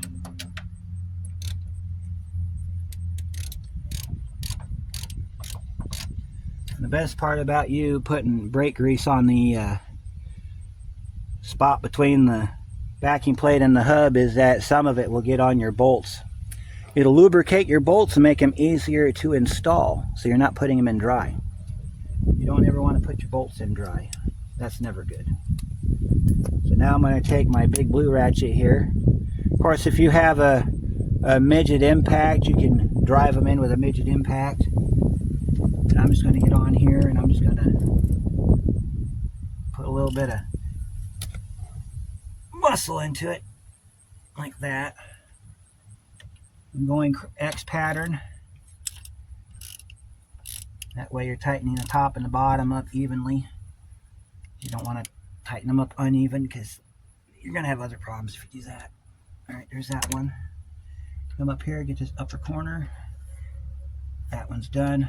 Then come down here and get this lower corner. Kind of went out of order there, didn't I? Just tighten it up. This is when arm day happens. Except it's not the way you would normally do arm day, I know. Because you usually use both arms and you're only using one arm today. So. Okay. We're tight. I'm going to get you back in here the best I can. I realize that my camera's kind of crappy right now, but get you looking down at the back of this hub bearing right here. So here's where your sensor goes. Your parking brake goes on the back here, so we're going to hook our parking brake up next. So we're going to take our, let's move me down here. We got a 13mm bolt here that we put back in it. That retains your cable to the backing plate. We're going to set that off to the side here and lose it in 5 minutes. Take your parking brake, feed it back through the hole over here. Take it through the hole, make sure it doesn't get bound up in the rest of your van. Okay. As soon as you got it, you can line that bolt hole up. We're not going to hook it up just yet because we got to get it. We got to get it off the back of the back. Hey, now. Ow, that hurt. Ow. Alright. I'm going to pull this forward. And then you're going to reach out here. And you got to hook it back on this hook. So what you're going to do, how you're going to do that is you're going to take a screwdriver. Let me show you how you hook this back up. You got a hook back here. You got to hook this too. So you're going to take a screwdriver. And you're going to grab a hold of this and you're going to pry it back as far as you can. Like this. And then you're going to take your cable. I wonder if it'd be better if I used a pair of vice grips and pulled it back. Let's see if I can use a pair of needle nose and do the same job. So let me see here. You're going to take your adjuster here. Yeah, let me see if I can do it this way. Because the ideal way of doing this is to get this pushed back and then put the front of this inside the hook. But if your finger's in the way, you can't do it that way. However, if you have your handy dandy Phillips screwdriver right here, you can pry it back a little bit like that. And then you can get your cable head set inside there and then pull your screwdriver back. And then pull it back like that. You want to use a Phillips because it's rounded. Flathead will get caught. You can't slide it up as easily as you can with the Phillips. All right, we got our parking brake hooked up. Now we got to hook our speed sensor up, but we got to clean it off first. So take some brake clean, grab your sensor. Now inspect the O-ring. If the O-ring is damaged in any way, replace it. If it's not damaged and it can't be reused, like in this situation, go ahead and reuse it. Clean your sensor off. You can use brake clean, you can use sensor cleaner. If you have sensor cleaner, you can use that on it. Do not brush these sensors. See that little metal right there? That metal is your actual reader. That has to be cleaned. That has to be cleaned. Alright, I think that's going to work for us. Yep, that's going to work for us. Alright, so this sensor goes in like that. So this is why we kept the clip out. Feed your sensor in. Make sure it locks in place. You're going to take your clip that I just had. Feeds in from the bottom. Okay? You're going to take your clip and you're going to put it in from the bottom and you're going to push up till you hear it snap. Okay? Make sure it's in the groove. There's your clip. And then you got a yellow retainer. Your yellow retainer is right here. It acts like a dust shield. Take your yellow retainer, snap that back on. Make sure it snaps on all the way. Okay. ABS sensor's hooked up. We got that hooked up. Now we need to work on our caliper. Alright, so our brake caliper is right there. We need to do two things. We need to, first of all, we need to press it back. So that means we're going to need a screwdriver. We need to pop the outer. Let me get you out here so you can see what we're doing here. Alright, so we're out here now. We need to take our outer pad out. So you're going to take a Phillips screwdriver, you're going to put it in this hole and you're going to pry down on it. What that's going to do is that's going to help disengage the outer shoe. Sometimes you can pry back and out and it'll come loose. But we got to get this outer shoe off, or this outer pad. These are a bear to put in to begin with, so I'm not surprised that they're being equally painful to come out. Alright, so we got to get that shoe out, or that pad out, so we can press our caliper back. The inner pad can stay because you're going to press against that. There we go. You got to disengage your pad. And these are going to be a huge PETA to put back together too. Alright, so inspect your pad. I only see what I did to it when it got hot, so the pads are still good. We got to take our press. You can still see me okay? Yeah, you can see me okay. Take our press, put it in here like this, and we'll press this back. What you might want to do here, and I think I'm going to do it since I can do it adequately, is I'm going to set my pad spreader. I'm going to turn this upside down so my pad spreader won't fall out. And what I'm going to do is I'm going to press on the brake a couple times and push my pad spreader up against the caliper. I want to see, when I press that caliper back in, if it gives me any type of resistance, because if it does, that could be part of our dragging, because if the caliper doesn't press back easy, it's not releasing. So I want to make sure that my caliper is in good shape before I put it back on. Of course, we got to get the rotor back on before we can put the caliper back on. So I'm going to press on the brake a couple times. We're going to test our caliper.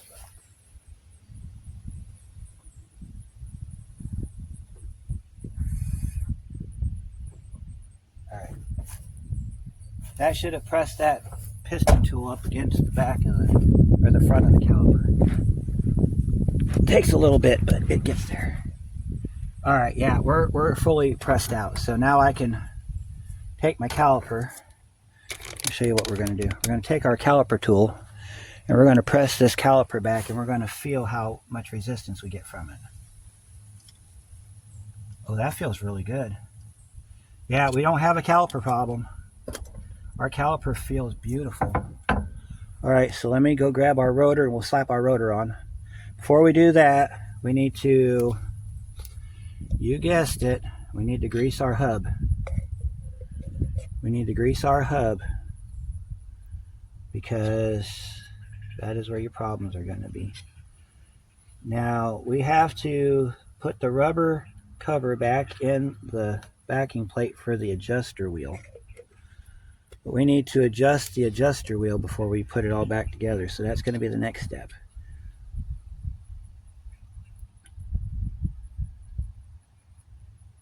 You want it barely touching, literally. In my case, if I can get it to rotate without binding, I'll be happy. Let me grab the rotor.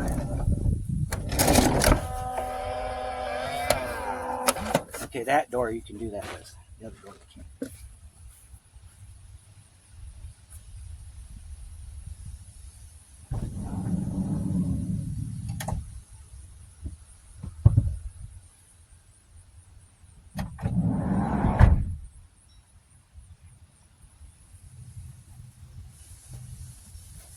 All right, let's get our rotor installed and then we can adjust our parking brake.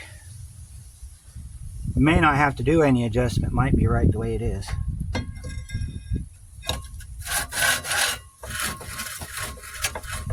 I'm good with that.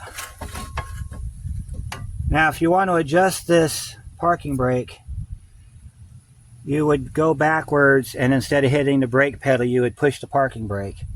And then you release it, and then you go back some more, and you'd keep doing it.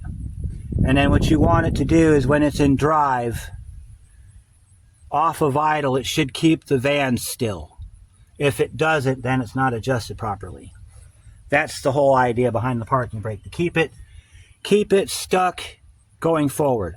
It won't work for anything going backward, but it will work going forward. I don't understand how that's supposed to work, but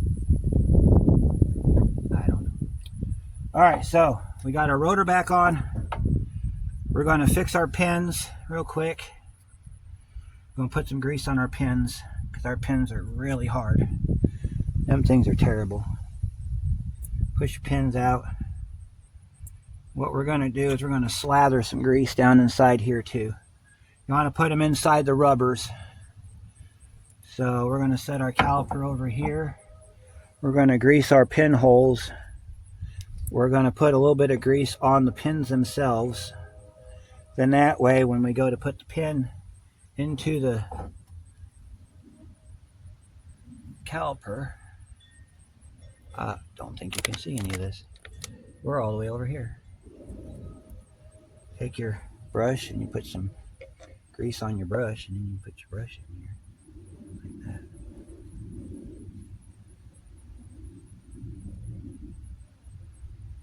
There we go. Those are greased. It doesn't seem like there's a lot in there, but there is. And I might have to buy me another tube of grease. Take your shoe or your attaching pin. That's what they call this. This is an attaching pin. Grease it up, and as soon as you grease it up, put it back in the hole. That way you don't get dirt in your grease, and it should slide nice and smoothly like this. See how that rolls back and forth? You probably can't, but if you can, that's what you want. You want it to be free moving. That is the key to today's job, free moving. You do not want that thing giving you any difficulty moving, because that's also going to cause a binding issue. That's going to cause your caliper not to retract all the way because it's being held in place by your pin, because your pin isn't greased. And then when you find out you have excess wear on one wheel versus another, you go to pull your pins out and your pins are hard to come out, that's why you have excess wear. Everything works together, but moving parts need to be greased.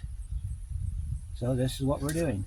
Set your pin threads flush against the back of your caliper, that way that it doesn't interfere with your ability to get it down on the surface. We're not done yet. We got to clean our mounting area here, and then we're also going to grease this as well. So let me get you in the frame here so you can see what we're doing. We're also going to grease this here. So we're going to put a little bit of grease on our front pad because we took it off. I'm going to put some grease on the slides here. We want to give this chance, every chance it can, to do a good job. Because I want to get this van running. I got some projects I want to do with it before I sell it. Alright, we'll put our customary lug nut goes on our rotor. That keeps our rotor in place so we're not fighting the caliper going back on, like this. There's your customary bolt right there. See it right there? You only need one, you don't need two. You might need two on this one because that side just moved. So we'll put another one up on this lug nut right here. That's the other thing you want to do, is if you use one of your lug nuts on the slide hammer to get the old bearing off, you want to run your threads down before you put your tire on. That way, if your threads don't go, you can go over to the part store and get you some new lug nuts if you need them. Alright, don't worry about the rust on the front of the rotor. That'll come off after I hit the brake a couple times. Alright, so next thing we need to do, we need to get the crap off of our front pad here. We need to re-grease our front pad. So that front pad will sit like this. So it rests on there, and then your spring either goes there, or on some of them I've seen them go that way, but if it goes that way you can't put the caliper on because it'll hang up. So what we're going to do is we're going to brake clean the old grease off. There we go. Clean that out real quick. Alright, clean that out. Get it all nice and neat. Then we're going to take our brake grease and we're going to put it inside here. This also helps in getting that to slide back over the front of the caliper too. Alright, we'll take our other grease.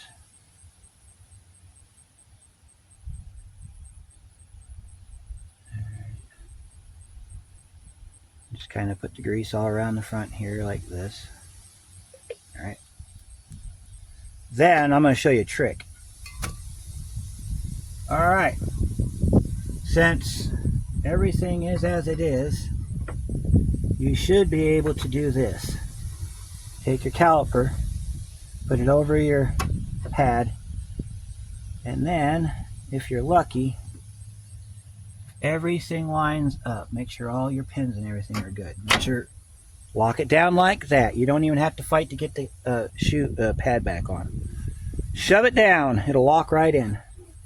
Okay, now look in the back. Line up your holes for your bolts. You need your T7. So let's grab our T7 out of our box. As soon as I find it, I gotta find my H7, which is this one right here. Take your H7 by hand. Locate your hole and start threading your screws back in. Alright, once you got a few threads in and you see your pin decreasing in appearance, you can do the other side. When you get them down to where the pins are all the way in, tighten them up with your socket or your ratchet. When they get to where you can't turn them in by hand anymore, then you want to put your ratchet on. I think the torque for these is like 21 foot-pounds, but I'm not 100% sure. I'm not too well versed in torque specs for Dodges. Everything else is pretty much, all I do is I snug them. And put it down like that. And you tighten that down. And then we're going to pump the brake a couple times. before we call this job done, we're going to pump the brake a couple times. And then I'm going to rotate this hub and we're going to see if it's binding. So if there is no binding, then that means our job is done. Then you have to test drive it. I'm not going to bring you along for the test drive, but I will, before I wrap up this video, I will tell you how everything goes. So we're about ready to put our tire back on. So now we need to take we're going to go pump the brake. That way the brake's already in normal operating position. First of all, let's do a pre-spin. So with the brake not active, that is what we want. Now I'm going to hit the brake a couple times to push them pads together, and then we're going to rotate it again and see if we still have that same amount of rotation.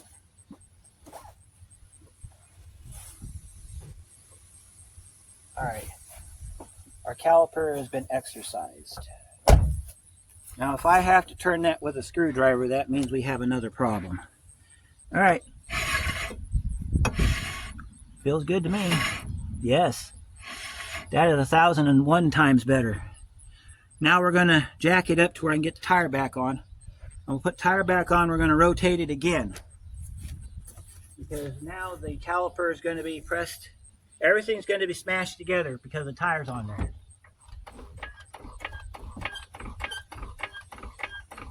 Alright, let's get our tire back on. 19 mil torque specs, 100 foot-pounds. I believe that is what they are on these van tires. They're 100 foot-pounds. I will do 90 because of these being aluminum wheels. I will do 90 because I don't want to break the centers out. Sometimes that high of a torque will cause damage to the centers. Alright, let's get our... Alright, so we're gonna... Well, that was one of my cans or something. So we'll get these started and then I'll zip these on with the gun, like I always do. We'll spin this before we take it out on the road. I want to make sure that any binding issues we might have are solved. I don't want to drive this if we still have binding because that means there's something else going on. And if that's the case, you'll get another video on diagnosing brake problems. Oh, wait, we forgot to do something. We forgot to do something. I know there's somebody screaming in the comment section going, you forgot to put the bolt back in the parking brake. You would be correct. So let me pull this apart real quick. I need to go get my 19 mil socket anyway so I can get these lug nuts on. So let's take this apart.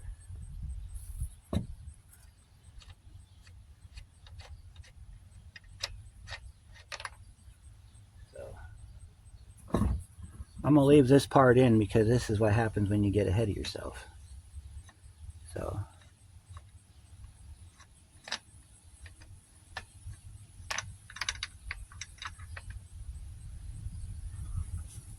let's pull your wheel back over here real quick.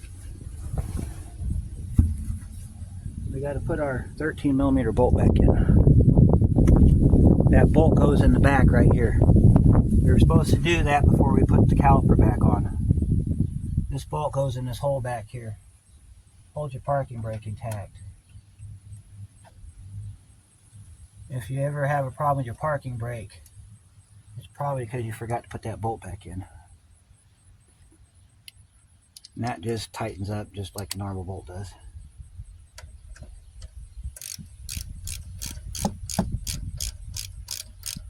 Spin this bolt back in real quick. You can't see what I'm doing. I'm over here. Got to put this back together.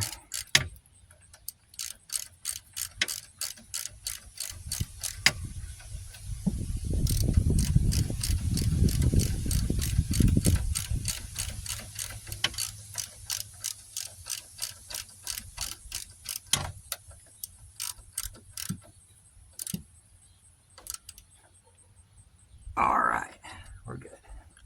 Now we can put our wheel back on. I'm gonna go grab my socket real quick and I'll be right back. And now we're putting our tire back on.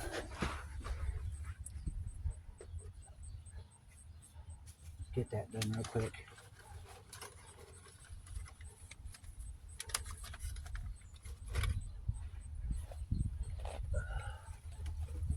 Alrighty.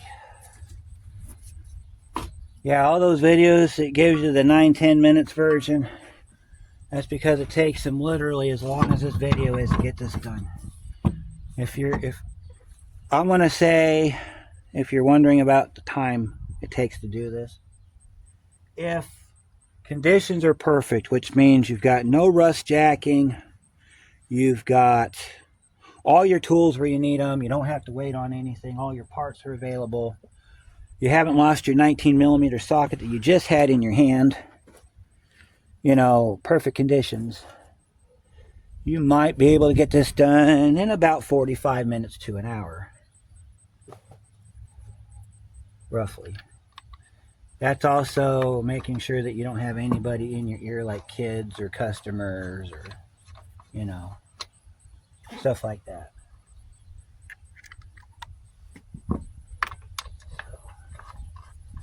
Do this just like you would any other job where you put your lug nuts in opposing corners. I'm not worried about tightening them up right now because I'm going to do that with the impact. On these wheels, you have to push back on them. Make sure they line up. These are what they call acorn lug nuts. They're acorn cover nuts. And that right there has to center inside the wheel. If it doesn't, then you'll damage your wheel. So make sure that you're pushing back on it as you're putting the lug nut on. That way it seats properly. You want to get them all on as far as back as you can. And then I'm going to hit this one from the bottom first. So I'm going to put my gun on. All right.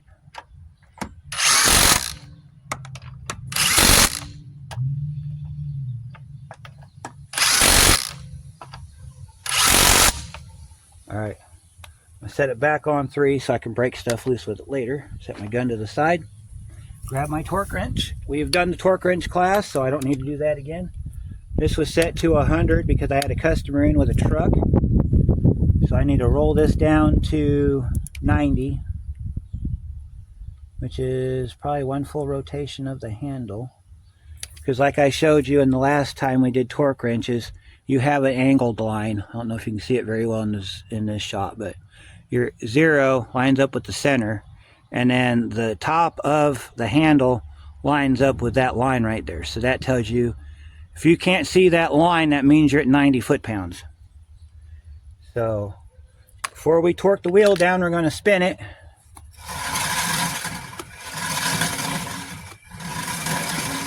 That is what you want to see. You don't want to have a problem turning the wheel. Don't worry about that grinding noise. I'll hit the brake a few times and that'll get rid of that. Set your tire up like that. Boom, boom, boom, boom, boom, and you're done. So we're going to do that real quick, and then I'm going to take it out on drive. And then when I get back from my drive, I'll let you know how it goes. All right, set your van down on the ground. Pull your jack out, torque your wheel down.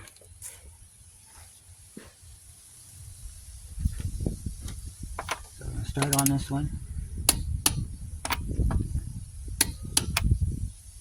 Over here.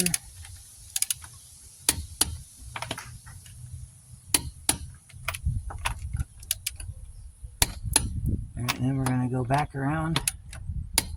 Make sure that our lug nuts didn't shift on us when we tightened them up.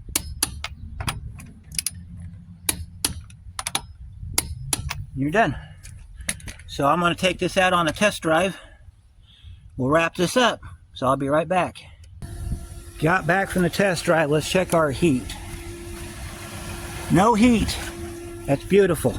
We drove all over town, stop and go traffic. So this is a perfect test. No heat. This wheel ain't even smoking. Look at that. That thing was just rolling smoke the last time I drove this van. Let's check the passenger side. So you have to check all 4 wheels. Hand down in there. No heat. Excellent. Excellent. No heat. Okay. So, hub bearing's done. Before I wrap this up, we're going to hook up our scan tool, because the brake light will go out and come back on. So I'm going to check the brake fluid level, because that's the next step on that part. It is separate from the ABS though. The ABS is a different system. So what we need to do is we need to plug our scan tool in, see if we still have a left rear ABS sensor code, and if we do, then we're going to have to buy that sensor and replace it, and then that will clear the light. The other thing you're going to see, let me take you off the pod here for just a second. Alright, the other thing you're going to see on your dashboard is you're going to see the ABS light on. You may see the brake light on. It may not be on. Traction light will be on. It'll say track off. Your button's right here. If you push that and the track light doesn't go out, then it's related to the ABS problem. Alright, so let's take a look as I break my tripod some more. Alright, so let's make sure that we're fluctuating up there at the top, because this tool likes to give me problems. We go OEM Diagnostics 2006 Caravan. We want to go to the ABS system. We're going to read codes. We can also, I think this will do live data where we can drive it and I can see if that sensor is moving. We can also jack the car up or the van back up and spin that wheel and watch our scan tool. Wheel speed, sensor input missing. Alright, let's erase the code and see if it comes back.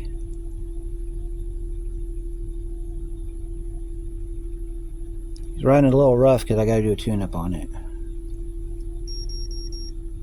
Code was successful. Our light is blinking, which tells us that it's reading the system again. Now it's telling me it's unable to communicate, so we'll relink. See if we can turn our traction on and off. Yep, see, our traction goes off now that we cleared the code. See, that's what it normally would look like. Alright, no ABS code stored. That light will blink until I turn the engine off and back on. So if I turn the engine off, turn it back on, our light will test and then it should go out. See? Look at that, our brake light went out too for a second. So our brake has a problem. I think it might be fluid related. Or it could also be the parking brake too. So I'll have to cycle the parking brake and see if that makes it go away. Alright, so we're going to go ahead and hit OK. Or get back here. We're going to go to live data and see if it would show us our wheels.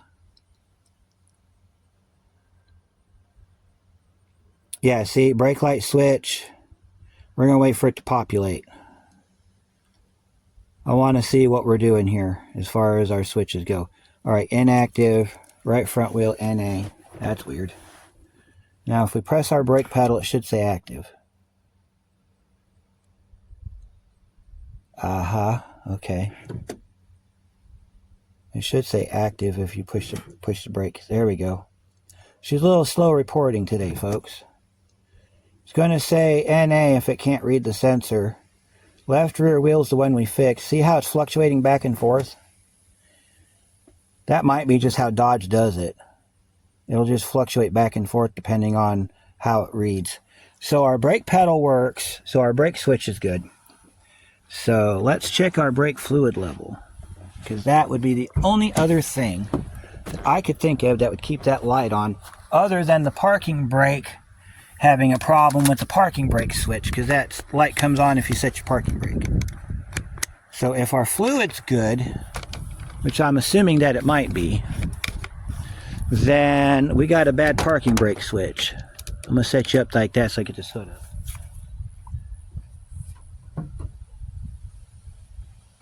Yeah, if I can still smell the burning oil coming off that engine because it hasn't been driven in a while. Yeah, I think our brake fluid might be low. Yeah, it's low. I'm going to go get some .3 throw in there and see if that shuts that light off. I'll be right back, guys. Alright, let's get in here. Yeah, our fluid's low. Normally I would not recommend adding fluid to the system, but since our front brakes are good And our back ones are brand new, so there's no reason why we shouldn't be able to add some fluid to this thing. So let's fill her back up and see if that's why our light's staying on.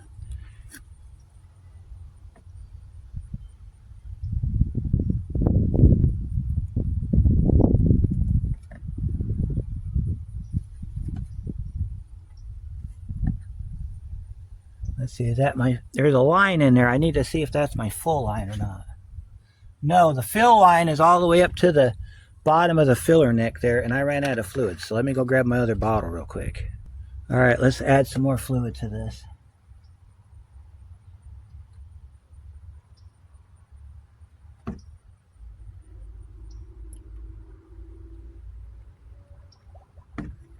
Oh, that's what I want to see. I want to see air bubbles. Yeah, we filled it up too far, but I think I did that on purpose. You see air bubbles, that means that there's air in the system. You want to make sure you get all those out. And it's just a little bit above full, but I'm going to go ahead and, yeah. I'm going to slowly press the brake pedal, and we're going to try to exercise some of that air out. That might be what's triggering the light. You got air bubbles in the system. Make sure I don't make a big mess everywhere.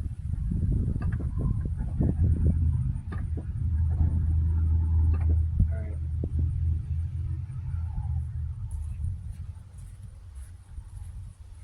Alright, she's down enough to where I can put the lid back on.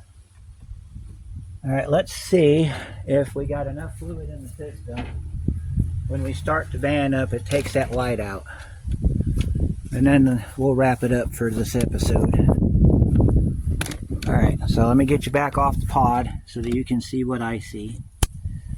Alright, this is going to be a really long video, and I apologize profusely for it, but look at that, our light went out. I don't even have to do anything, our light went out. Turn the key off, turn it back on. See if all of our lights go out. Look at that. Look at that. Traction control works now. Everything's good to go, guys. We fixed our van. This thing's one step closer to becoming up for sale. So, well, I got you here real quick. Let me tell you what we got left to do on the old van. I want to get the headliner replaced, so I got to find a headliner for it. I need to get the struts in the back replaced. I'll do a video on how to change your struts on the tailgate. These need to be done. I'll put wipers on it. We're going to do a video on getting this bumper cover changed out. I need to get in this door and kill the automatic door on it because this latch is no good. And I'll explain that in our walk around video. We got our mirror done already. We need to get this fender and the headlight done. And then this thing's ready. We're going to do a tune-up on it because she's running a little rough on the road. So we need to do plug wires and spark plugs. I'm going to show you how to do it by taking the cowl off to get the back 3 plugs in. We're going to get that done. And yeah, we're about ready to sell this thing. So if you've been waiting for that to come up, it's going to be here real soon. It's a really good van. So thanks so much for watching, you guys. You guys are awesome. This has been one of them jobs I don't care about, but you know, we got it done. So again, make sure you like, comment, subscribe, share, hype, all that stuff. Your views make this possible because I don't have merch yet. By the way, there's going to be a huge announcement coming up about merch. If you guys wanted some Ranger Auto merch, you guys will be able to get it here soon. More about that in a separate video. I'm going to take this thing out and drive it and do a proper shakedown. I will see you guys on the next one.